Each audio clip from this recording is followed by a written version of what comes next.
آج آپ نے بیان میں فرمایا کہ تراویح سنت موقدہ ہے، لیکن نبی نے 3 دن پڑھ کر روک دی، تو پھر یہ سنت موقدہ کیسے ہوئی؟ اگر نبی پڑھتے رہتے تو فرض ہو جاتی، سنت موقدہ نہیں ہوتی۔ خشیۃ ان تفرض علیکم، حدیث میں آتا ہے میں اس لیے چھوڑ رہا ہوں کہ تم پہ فرض نہ ہو جائے۔ کیوں ہوتی؟ دیکھو، انڈیا میں ایک شیخ الحدیث ہیں مفتی سعید احمد، بہت بڑے، اللہ نے ان کو علم دیا، ان کا ایک کلپ بڑا زبردست نظر سے گزرا، انہوں نے یہ بات کہی ہے اور بڑی زبردست بات کی ہے۔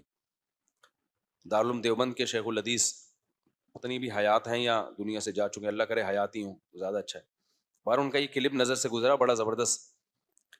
دیکھو، بہت دفعہ ایسا ہوا ہے کہ اللہ کے نبی کی چاہت تھی کوئی کام کرنا اور پبلک ڈیمانڈ بھی تھی، تو جب دونوں چیزیں جمع ہوتی ہیں نا تو اللہ اس حکم کو لازم کر دیتے ہیں۔ لیکن بعض دفعہ نبی کی چاہت تھی، پبلک کی چاہت نہیں تھی، بعض دفعہ پبلک کی چاہت تھی، نبی کی چاہت نہیں تھی۔ جیسے مسواک نبی کی چاہت تھی، بہت زیادہ کرتے تھے، لیکن پبلک کی نہیں تھی، یعنی اس زمانے کی جو پبلک ہے نا اس کی بات کر رہا ہوں۔ تو اللہ کے نبی نے فرمایا کہ مجھے امت پر مشقت کا خوف نہ ہوتا تو میں ہر نماز کے لیے مسواک کو واجب کر دیتا، لیکن امت کا پر مشقت کا خوف تھا کہ بھئی یہ اتنا پابندی سے نہیں کر پائیں گے۔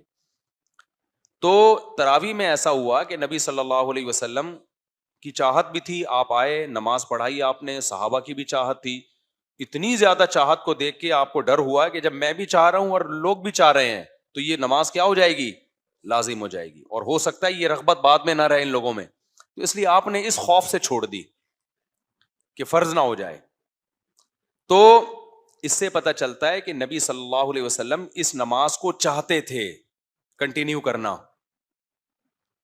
اچھا، یہ اگر تہجد ہوتی نا تو تہجد تو پہلے بھی پڑھ رہے تھے رمضان میں بھی اور رمضان کے بعد بھی، تہجد تو نہ پہلے چھوڑی نہ بعد میں چھوڑی، یہ نماز کی ایک الگ پیکج تھا، رمضان کا ایک الگ سے پیکج تھا جو آپ صلی اللہ علیہ وسلم شروع کرنا چاہتے تھے۔